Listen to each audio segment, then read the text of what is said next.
Hello, welcome to Physics is Awesome.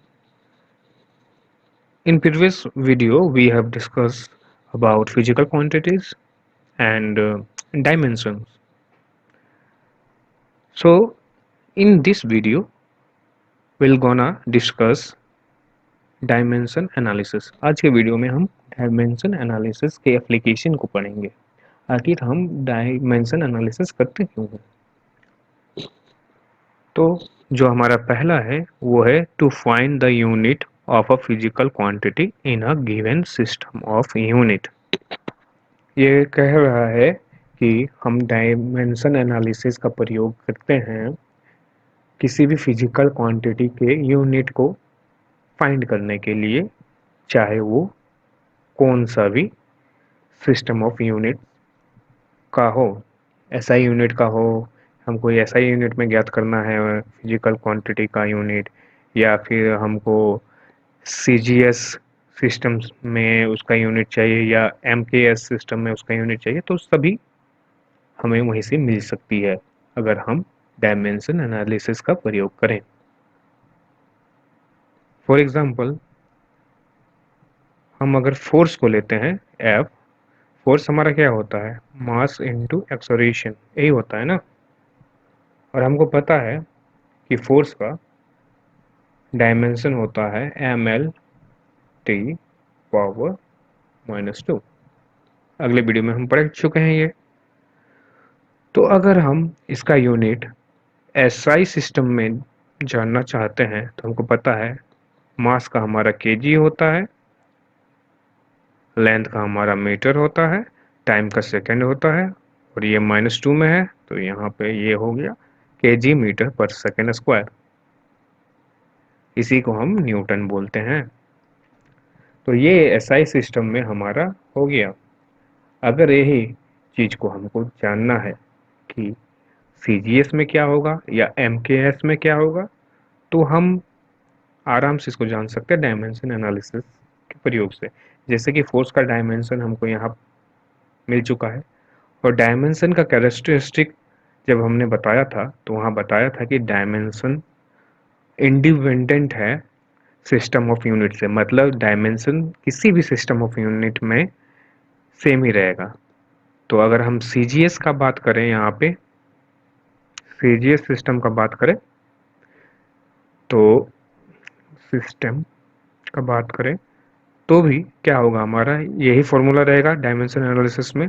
तो CGS system में मास का होता है क्या? ग्राम। लेंथ का होता है हमारा सेंटीमीटर। टाइम का होता है हमारा सेकंड। तो ये हमारा हो गया ग्राम सेंटीमीटर पर सेकंड स्क्वायर, और इसी को हम डाइन भी बोलते हैं। इसी तरह हम एमकेएस सिस्टम से जान सकते हैं इसका। एमकेएस सिस्टम में, तो एमकेएस सिस्टम का जो बात करें तो हमको पता है फॉर्मूला यही रहेगा। मास का हमारा एमकेएस सिस्टम में क्या होता है? यूनिट केजी, लेंथ का मीटर, और टाइम का होता है सेकंड। ठीक है, इस तरह हम सभी फिजिकल क्वांटिटी का यूनिट निकाल सकते हैं डायमेंशन एनालिसिस का प्रयोग करके। चलिए फिर इसके सेकंड एप्लीकेशन को देखा जाए।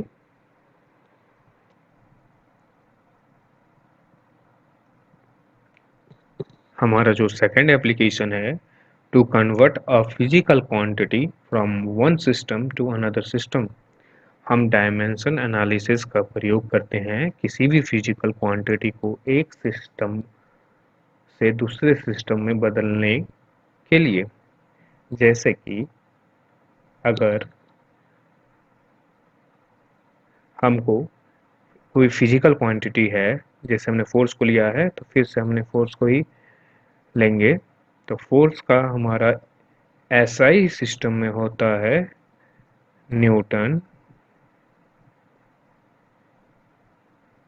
ठीक है, और हमको जैसे पता है कि इसी को अगर सीजीएस सिस्टम में हम लिखेंगे तो ये हमारा हो जाएगा डाइन। तो यहाँ हमको बता रहा है कि जो हमारा एसआई फिजिकल क्वांटिटी है, उसको हम डायमेंशन एनालिसिस के मदद से एक सिस्टम से दूसरे सिस्टम में कन्वर्ट कर सकते हैं। चलिए इसको कैसे करेंगे। जैसे कि अब हम देख सकते हैं, जैसे हमको पता है कि लेंथ का डायमेंशन होता है, हमारा लेंथ या किसी की चीज़ का भी डायमेंशन होता है एल, यहाँ पे है ना, यही होता है ना। अब देखिए लेंथ को एक यूनिट में, यहाँ पे जैसे एसआई यूनिट है तो इसमें हम लेंथ को मान लीजिए यहाँ पे 10 मीटर लिखते हैं। इसको काटा जाए, फिर से एक जगह पे काटा जाए इसको।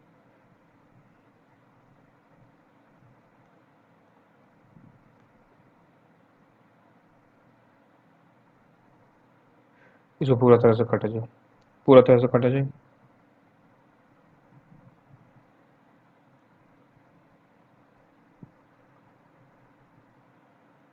जो हमारा सेकंड एप्लीकेशन है डायमेंशन एनालिसिस का, वो है to find dimensions of physical constant और कोफिशिएंट।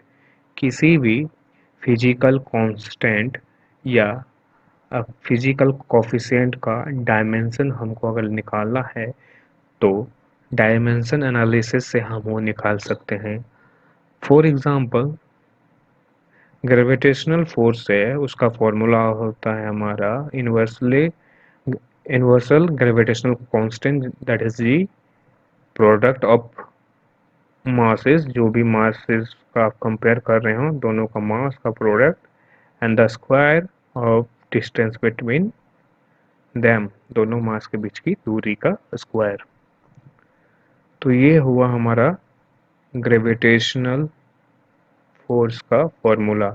अगर इसमें से हमको पता है, इसका डायमेंशन हमको पता है, इसका डायमेंशन पता है, इसका भी डायमेंशन पता है और इसका भी पता है, अगर हमको जी का डायमेंशन प्राप्त करना है तो हम डायमेंशन एनालिसिस के हेल्प से ये कर सकते हैं। तो यहाँ पे जी इक्वल टू हो जाएगा हमारा F R square M one M two. R इधर चल गया, एम वन एम टू नीचे फिर आ गया। इसी तरह हमको सबका अब हमको डायमेंशन पुट करना होगा।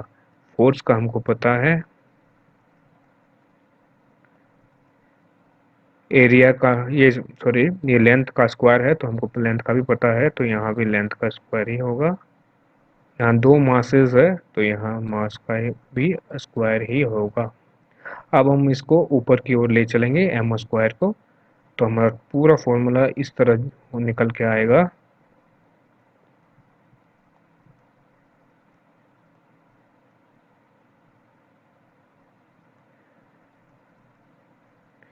एल स्क्वायर यहाँ पे है, यह इसके साथ ऐड हो जाएगा तो एल क्यूब हो जाएगा। और यहाँ पे सॉरी यहाँ पे माइनस होगा क्योंकि ये नीचे से ऊपर आया था। तो यहाँ पे m का पावर 1 है और यहाँ m का पावर -2 है, तो यहाँ पे ये हो जाएगा -m1 एल क्यूब और -2। यही हो जाएगा हमारा ग्रेविटेशनल कांस्टेंट का डायमेंशन। तो जैसे आपने देखा कि डायमेंशन एनालिसिस करके हम कोई भी फिजिकल कांस्टेंट या कोफिशिएंट का डायमेंशन निकाल सकते हैं। चलिए इसके तीसरे एप्लीकेशन को देखा जाए। हमारा जो थर्ड है वो हमको बता रहा है कि dimension analysis, we can use dimension analysis to convert a physical quantity from one system to another system। ये बोल रहा है कि हम डायमेंशन एनालिसिस का प्रयोग करके किसी भी फिजिकल क्वांटिटी को एक यूनिट ऑफ सिस्टम से दूसरे unit of system measurement system में चेंज कर सकते हैं। जैसे कि मान लीजिए आपका कोई भी फिजिकल क्वांटिटी है P, ठीक है, तो एक system Q S I unit system से हम सी जी एस यूनिट सिस्टम में चेंज करना चाहे तो हम डायमेंशन एनालिसिस का यूज़ करके हम ऐसा कर सकते हैं। तो जैसे कि हमने पहले भी बताया था आपको पहले लेक्चर में, इससे पहले वाले लेक्चर में, कि कोई भी फिजिकल क्वांटिटी है क्यू, वो इक्वल होगा एक न्यूमेरिकल वैल्यू और आपका यूनिट से। जैसे कि मान लीजिए कोई भी एक फिजिकल यूनिट है, जैसे कि मानते हैं मास, और यहाँ 5 kg दिया गया, 5 kg, so 5 is representing the magnitude और numerical value, and here kg is our unit. Okay, तो एक मान लीजिए एसआई यूनिट से अब जब हम सीजी एस यूनिट में जाएंगे, जैसे मास को लिए, ठीक है, तो देखिए फिजिकल क्वांटिटी मास है, तो यहाँ लिखते हैं एसआई यूनिट और यहाँ हम लिखे सी जी एस यूनिट। तो एसआई यूनिट में हमारा जो मास का यूनिट है वो 1 kg होगा और इधर हमारा होगा ग्राम, ठीक है। तो देखिए यहाँ पे जो केजी है, यहाँ पे केजी यूनिट हमारा क्या है, केजी, और यहाँ है ग्राम, ठीक है। अब इसमें आप देखिए, इसमें जो न्यूमेरिकल वैल्यू है क्या वो सेम है? तो न्यूमेरिकल वैल्यू आपका सेम नहीं होगा, क्योंकि आपको पता है कि KG is not equal to gram, 1 kg will not equal to 1 gram, ठीक है। इसमें हमको चेंजेस लाना होगा, किसमें, ये न्यूमेरिकल वैल्यू में आपका चेंजिंग, जो यहाँ एन है न्यूमेरिकल वैल्यू है, मैग्नीट्यूड है, उसमें चेंज होगा। कैसे? यहाँ देखिए, यहाँ जो 1 है ये 1 नहीं होगा, 1000 ग्राम यहाँ पे, ठीक है, होगा 1 kg, यहाँ पे लिखेंगे तो 1 kg इक्वल टू 1000 ग्राम, ठीक है। ये जो हमारा, अगर मान लीजिए यहाँ पे इसको N1 माना गया, यहाँ इसको U, जैसे U1 माना गया, और इसको N2 माना गया, इसको U2 माना गया, ठीक है ना। क्योंकि फिजिकल क्वांटिटी क्या बनता है, न्यूमेरिकल वैल्यू एन और एक यूनिट से। तो पहला जो 1 था हमारा एसआई यूनिट का, जो वैल्यू था 1, तो इसको N1 माने, और जो यूनिट है एसआई यूनिट का केजी मास का, उसको हम U1 माने, और इधर जो सीजीएस यूनिट में था उसको 1 को, ठीक है, यहाँ पे इसका ग्राम, जो ग्राम है इसको तो हम माने यूनिट को U, और जो न्यूमेरिकल वैल्यू होगा वो N2। अगर हमको यदि क्वेश्चन दिया गया है कि हमको बताइए कि 1 kg कितना ग्राम होता है, ठीक है, कितना ग्राम होगा, तो फिजिकल क्वांटिटी इससे हमको पता है कि यहाँ पे N1 होगा, यहाँ N2 होगा, और यहाँ पे N2, ठीक है, N1 U2, N2 U2। N1 हमको नंबर्स बता रहा है या न्यूमेरिकल वैल्यू, और U हमको बता रहा है हमको यूनिट्स। तो इसमें हमको N1 पता है, U2 पता है, यहाँ U2 पता है, ठीक है, यहाँ U2 नहीं होगा, यहाँ पे U1 होगा, सॉरी, हमको पता सिर्फ नहीं है ये, ठीक है। तो N2 इक्वल टू हो जाएगा N1 U1, ठीक है, एक सेकंड प्लीज।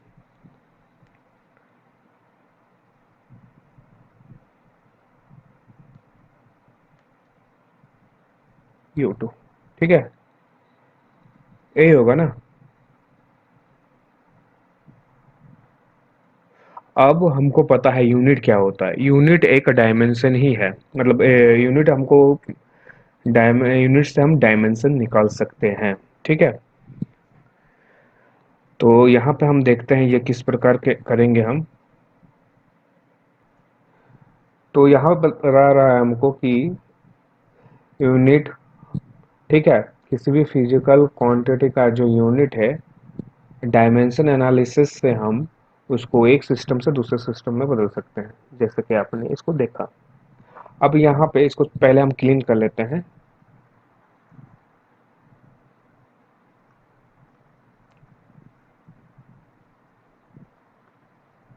हाँ, तो यहाँ बता रहा है कि मान लीजिए कोई एक फिजिकल क्वांटिटी है जो कि x है, ठीक है, उसका डायमेंशन फॉर्मूला हमारा है MA L B और TC, ठीक है,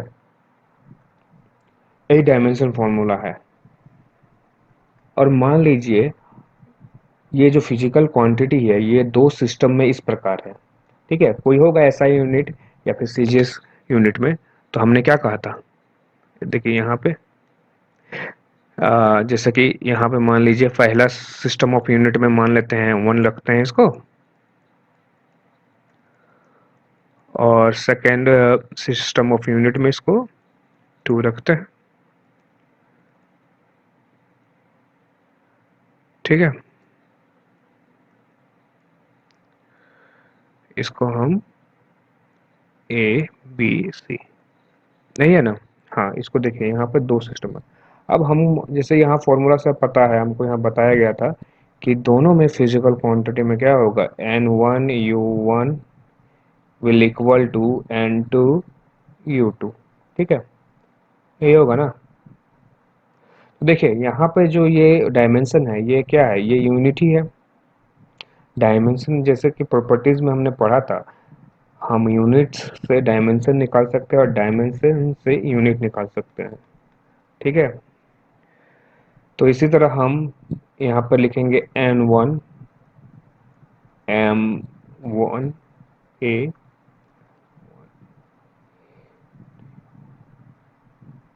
ठीक है, इज इक्वल टू N2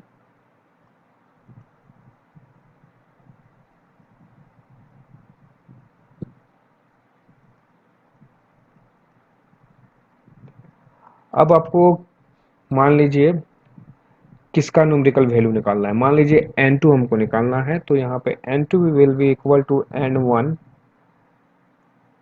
ठीक है। देखिए यहाँ से क्या हो जाएगा, M1/M2 हो जाएगा ना, और पावर दोनों की A है तो A ही होगा, L1 L2 पावर दोनों की B है तो B, और T1 T2 पावर C है तो C। अब देखिए इसको एग्जाम्पल से हम समझेंगे। यहाँ पर एक एग्जाम्पल में क्वेश्चन दिया हुआ है कि हमको न्यूटन को डाइन में बदलना है, ठीक है। 1 newton equal to how much dyne, ठीक है। तो हमको जैसे पता है यहाँ पे ये न्यूमेरिकल वैल्यू है N1, ये आपका यूनिट है ये 1, यहाँ पे जो न्यूमेरिकल वैल्यू है हमको पता नहीं, इसको माने हैं N2, और ये हमारा U है।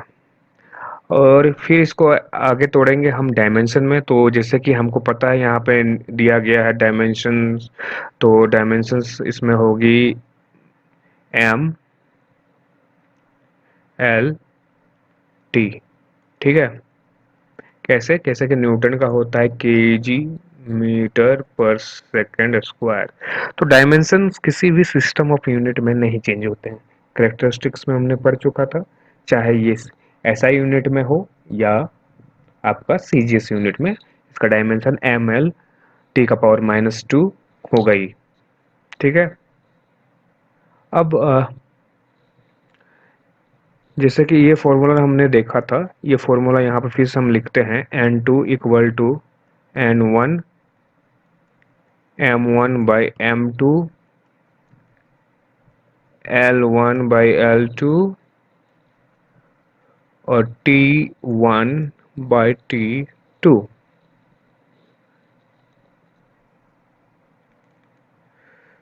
ठीक है। अब देखिए यहाँ पे N2 का वैल्यू तो हमको निकालना है, ठीक है। N1 का वैल्यू हमको पता है, देखिए यहाँ 1 है तो 1 हो गया। M का पावर देखिए यहाँ पे 1 है तो यहाँ 1 ही हो जाएगा, और M यहाँ पे कितना है, kg। अब जब CG यहाँ पे जो M1 दिए हैं, M1 SI यूनिट में है, देखिए ये SI यूनिट में है और ये CGS यूनिट में है, ठीक है, CGS यूनिट में है। तो डायमेंशन बढ़ाइए इसका, हमको पता है ये kg में होगा और नीचे हमारा ग्राम में होगा, और पावर M का 1 है तो 1 फिर देखिए एल लेंथ का क्या होता है, एसआई यूनिट हमारा होता है मीटर, और सीजीएस में हमारा होता है सेंटीमीटर। ठीक है, टाइम दोनों में ऐसे ही होगा, और यहाँ पे हमारा जो एल था उसका पावर यहाँ बी है, तो बी यहाँ पे वन ही है ना, एल का पावर वन तो बी हमारा वन हुआ, और एस का पावर सी, और सी -2 है तो -2, और ये एस और एस कट जाएंगे। यहाँ नहीं कटेगा क्योंकि हमको दोनों का सेम करना है यूनिट को, तो यहाँ पे केजी है ऊपर में, तो उसको ग्राम में हम चेंज करते हैं, तो हमारा 10⁻³ 1000 ग्राम इजकल टू केजी होता है। ठीक है, मीटर, मीटर को कैसे हम चेंज करेंगे, यहाँ पे 10⁻² सेंटीमीटर, तभी ना 1 सेंटीमीटर होगा, 10⁻² सेंटीमीटर इजकल टू 1 मीटर।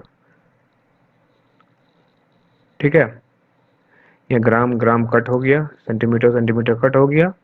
ठीक है, तो यहाँ N2 देखिए, यहाँ 3 है और 2 5, 2 इजकल टू 0.5, तो ये हमारा निकला।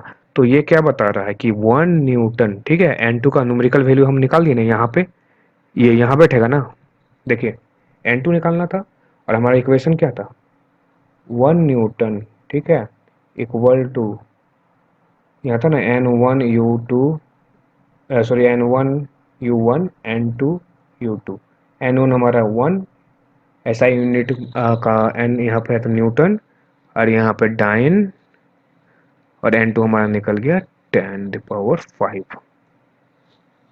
तो ये रहा हमारा इक्वेशन, सॉरी ये सॉल्यूशन कैसे कन्वर्ट करते हैं, N2 हमारा 10⁵ आ गया। नहीं अगर समझ में आए तो एक बार इसको रिप्लाई करके देखिए। तो फिर से बता दे रहा हूँ कि फिजिकल क्वांटिटी इजकल टू होता है एन यू। ठीक है, N for magnitude and U is just unit. और दो अलग अलग, एक ही सिस्टम, सॉरी एक ही फिजिकल क्वांटिटी को दो अलग अलग सिस्टम में देखना है, तो फिर हम N1 और U1 फर्स्ट सिस्टम के लिए लिए, सेकंड सिस्टम के लिए N2 U2 है। और जो हमारा यूनिट है वही हमको डायमेंशन भी बताता है। ठीक है, क्योंकि जैसे कैरेक्टरिस्टिक्स में पढ़े थे हमने कि यूनिट से डायमेंशन निकलेगा, डायमेंशन से भी यूनिट निकलेगा। ठीक है, चलिए अब इसको आगे देखा जाए।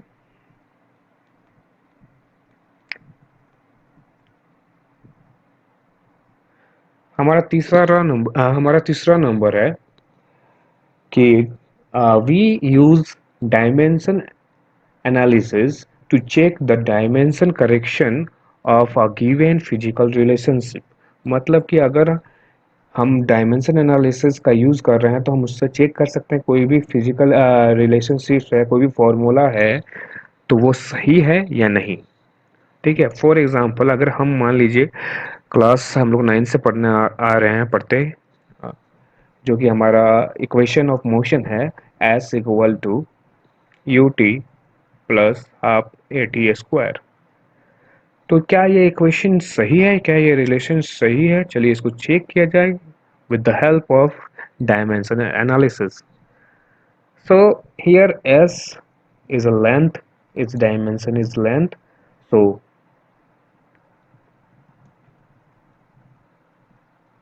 LHS में राइट हैंड साइड में जो हमारा डायमेंशन है इट इज लेंथ, सो हमारा राइट साइड में भी इट शुड बी लेंथ। ठीक है, एल तो दोनों तरफ होगा तभी ना सही होगा। लेंथ, जब हम लेंथ निकाल रहे हैं तो इधर भी लेंथ ही होना चाहिए। चलिए इसको दिखाते हैं। तो you T plus half A T square. ठीक है, यू का हमारा डायमेंशन हो गया ये, टी का फिर हमारा टाइम का यही होता है, कांस्टेंट है तो इसको हम छोड़ देते हैं, इसका कोई डायमेंशन होगा नहीं। एक्सेलरेशन का डायमेंशन होता है हमारा डायमेंशन ये, और टी का टी स्क्वायर। तो देख सकते हैं यहाँ टी और ये टी कट गया, और यहाँ ये टी टी कट गया। तो हमारा जो एस है लेंथ, देखिए यहाँ ये इसको यहीं पे लिखे हम, डायमेंशन में लिख रहे हैं, और यहाँ पे जो हमारा टी बचा, सॉरी एल बचा, एल प्लस एल। ठीक है, तो दोनों तरफ हमारा क्या हुआ, दोनों तरफ हमारा डायमेंशन सही है। चलिए और एक एग्जांपल लेते हैं। जैसे कि यहाँ पे एक फॉर्मूला दिया गया है, शायद ये F equal to M V square by R square है। लगता है ये फॉर्मूला हमारा सेंटीमीटर फोर्स का है, लगता है। क्या सही है कि नहीं, ये इसको हमको चेक करना है। तो हमारा फोर्स का जो ये होता है डायमेंशन, वो होता है ये। तो इधर का भी डायमेंशन हमारा वही होना चाहिए।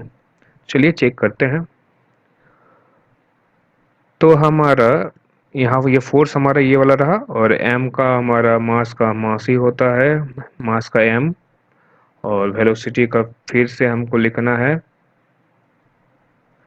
और ये स्क्वायर में है तो हमको ये स्क्वायर में करना होगा बाय एल का स्क्वायर। इसको चलिए ऊपर करते हैं और थोड़ा सा और इसको बढ़ाते हैं फॉर्मूला को। तो यहाँ एल स्क्वायर टी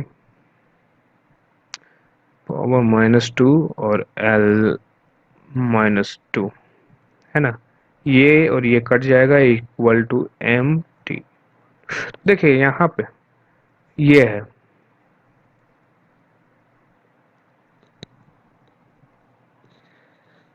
ठीक है। यहाँ पे हमारा ये है डायमेंशन, और यहाँ पे ये LHS में ही हमारा ये है, और राइट हैंड साइड में ये है। तो दोनों डायमेंशन का जो इक्वेशन बैठ रहा है यहाँ पे, ये सही नहीं है। इस तरह हम कह सकते हैं ये फॉर्मूला सही नहीं है, क्योंकि ये फॉर्मूला इस तरह होता, M B square by R, ये फॉर्मूला होता। ठीक है, ये सेंटीमीटर का फॉर्मूला होता है, सेंटीमीटर फोर्स का। तो चलिए इसको देखते हैं ये क्या सही है। तो फोर्स का एल, फिर सेम यहाँ करते हैं। एम का इधर एम हो गया हमारा, और ये हमारा स्क्वायर में है तो यहाँ से हमने निकाला ही था। तो यहाँ पे देखिए ये निकाला ही था हमने, और ये इसका होगा हमारा एल, जो कि नीचे है, ऊपर आके माइनस में हो जाएगा। तो यहाँ से एक कट गया और हमको मिला ये। तो देखिए ये फॉर्मूला, ये सही फॉर्मूला है, क्योंकि दोनों RHS और LHS और RHS सेम है, तो ये फॉर्मूला हमारा सही है। तो by using of dimension analysis we can check the dimension correction of any physical relation। चलिए उसके बाद देखा जाए आगे क्या है।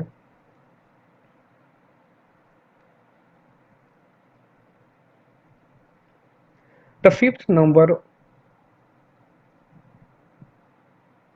रुकिए, कुछ ज़्यादा आगे हो गया। हाँ, so the fifth number,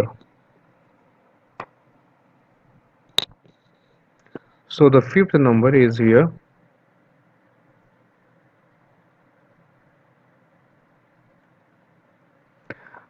We can use the dimension analysis as a research tool to derive new relation।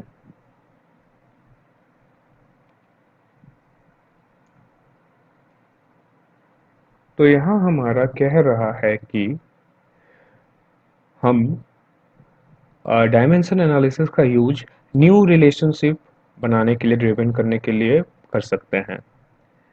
तो जैसे कि मान लीजिए हमको पता है कि एक कोई भी रिलेशनशिप है। जैसे मान लीजिए एक स्ट्रोक लॉ, ठीक है, स्ट्रोक लॉ है।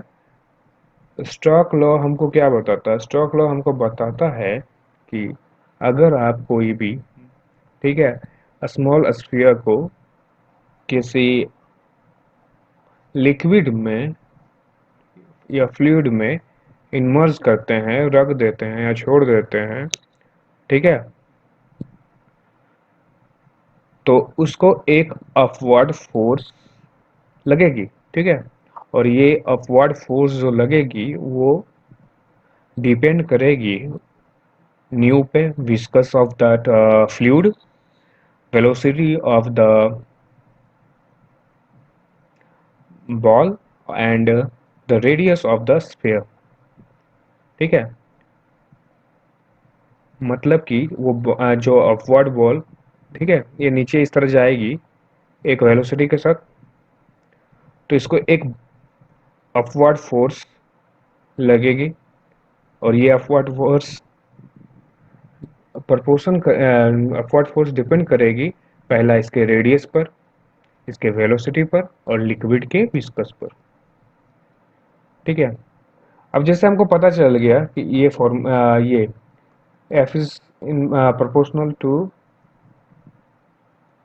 ठीक है, अब हमको इसका फॉर्मूला तो पता नहीं है, हमको सिर्फ ये पता है कि ये इतने से डिपेंड है। ठीक है, हमको इसका क्वालिटी तो पता चल गया।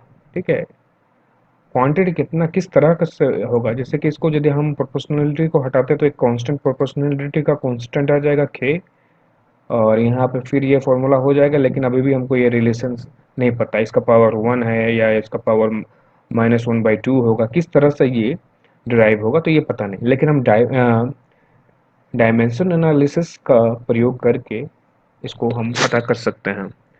तो चलिए उसको देखते हैं किस तरह पता किया जाए। तो इसको पता करने के लिए पहले हम इसको थोड़ा सा इसको क्लीन कर देते हैं।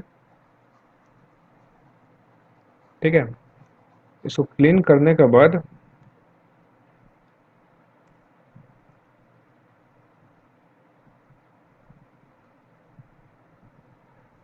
क्या हो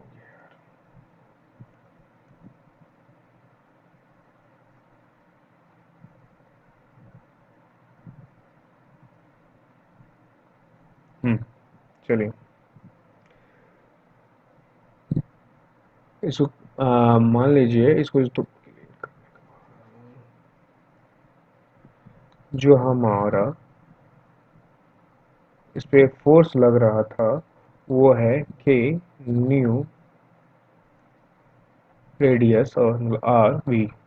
अब हमको इसको मान लेते हैं जो इसका पावर है एन का ए है, आर का बी है, ठीक है, और वी का सी है, इस तरह हम मान लेते हैं।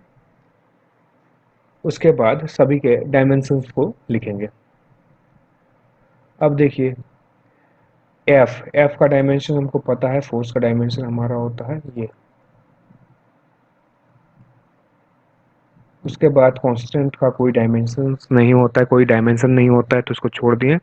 और जो न्यू है तो उसका डायमेंशन हमको पता है, विस्कस का डायमेंशन होता है एम, ये होता है इसका डायमेंशन। रेडियस लेंथ है तो इसका डायमेंशन होगा ये, इसका पावर ए हो जाएगा, इसका पावर बी हो जाएगा, और वेलोसिटी का जो हमारा है ये होगा एल टी -1 और इसका पावर सी। ठीक है,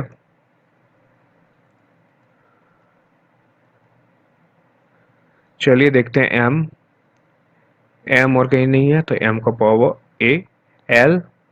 ठीक है, यहाँ से ये -1 से ये मल्टीप्लाई हो जाएगा तो -a, फिर यहाँ b है तो प्लस में है तो +b, और यहाँ से +c। ठीक है, अब t को लिया जाए, t का होगा -a और -c। ठीक है, -c है ना यहाँ पे। अब देखा जाए इसका पावर 1 है, इसका पावर 1 है और इसका पावर -2 है। सॉरी, यहाँ पर -2 होता, मैंने गलती कर दी, -2। अब देखा जाए इससे निकल गया हमारा m1 का तो पावर निकल गया हमको, m1 का सॉरी m का जो पावर है वो 1 होगा क्योंकि यहाँ पे पावर 1 है, तो a का वैल्यू हमको मिल गया 1। सेकंड हमारा इक्वेशन l के लिए है, तो l के लिए इक्वेशन हमारा हो जाएगा -a plus b plus C equal to, यहाँ पे देखिए l का पावर 1 है तो 1, और सेकंड हमारा हो गया माइनस t का पावर जो है -a -c इक्वल टू यहाँ पर -2। ठीक है, यहाँ से हम a का वैल्यू इसमें पुट कर देते हैं इसमें, तो देखिए इसमें इसका वैल्यू अगर हम पुट करते हैं तो आता है हमारा -1 c इक्वल टू -2। ठीक है, इधर से -c हो गया हमारा, इधर से ये गया तो पॉजिटिव हो गया -1, तो c इज इक्वल टू 1। यहाँ c भी निकल गया, यहाँ a निकल गया हमारा। अब हम बचा b को हम यहाँ से निकाल सकते हैं, यहाँ पे जो है ए का वैल्यू यहाँ पर देखिए पुट कर देते हैं, -1 हो गया। बी का वैल्यू हमको नहीं पता है, इसको निकालना है। सी का वैल्यू हमको पता है 1 है, तो 1 इक्वल टू 1। तो यहाँ प्लस और माइनस कट गए और वी इक्वल टू निकल गया हमारा 1। तो देखिए यहाँ पर तीनों निकल गया हमारा, ए बी और सी। तो यहाँ पे हम पुट करेंगे और बी और सी का वैल्यू इस इक्वेशन में एफ के साथ यहाँ पे। तो हमारा एफ इक्वल टू हो जाएगा के ए का पावर, ए इक्वल टू 1 है तो 1, ठीक है। बी भी 1 है तो आर, और हमारा सी भी 1 है तो बी। तो ये फॉर्मूला हमको इसके एप्लीकेशन से, डायमेंशन एनालिसिस के एप्लीकेशन से नया फॉर्मूला हम लिख सकते हैं। बट इसका लिमिटेशन भी है कि हम इसको इसको आगे भी हम पढ़ेंगे। इसका के जो ये कांस्टेंट है के, इसके बारे में ये कुछ नहीं हमको बताता है। बाकी ये सब के फिजिकल क्वांटिटी के बारे में बताया, लेकिन ये कांस्टेंट के बारे में हमको नहीं बताया। अब कांस्टेंट का हम डायमेंशन एनालिसिस से इसका डायमेंशन भी जान सकते हैं, पर इसका वैल्यू हम नहीं जान सकते with the help of dimension analysis. Next next हमारा लिमिटेशन ही आ गया। चलिए इसको भी देखा जाए। लिमिटेशन देखिए, डायमेंशन एनालिसिस का बहुत ज़्यादा प्रयोग है, लेकिन ये इसका कुछ कुछ लिमिटेशन भी है जहाँ पर ये काम नहीं आता है। तो देखिए यहाँ पे if dimension if dimensions are given, physical quantity may not be unique as many physical quantity have same dimension. For example, यहाँ पे जो एग्जांपल है उसको बाद में देखते हैं, पहले क्या बोलता है उसको देखते हैं।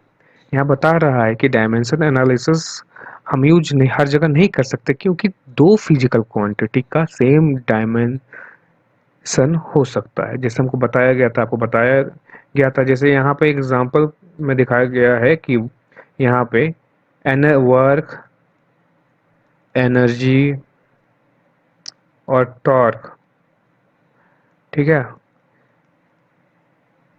तीनों का डायमेंशन सेम ही है। यही है तीनों का डायमेंशन। तो इस आधार पर हम ये बता नहीं सकते कौन वर्क है, कौन एनर्जी है, कौन टॉर्क है, क्योंकि तीनों का डायमेंशन सेम है।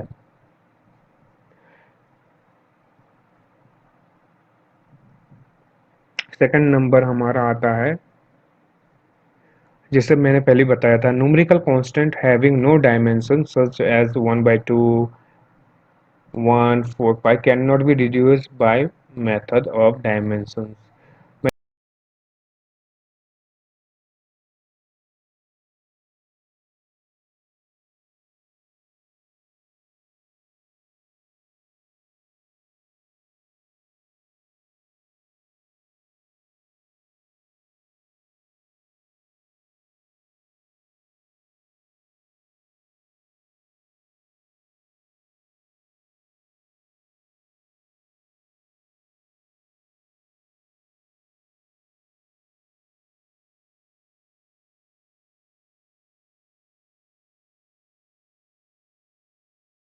माफ कीजिएगा, पता नहीं किसी कारणवश या फिर कोई टेक्निकल इश्यू के कारण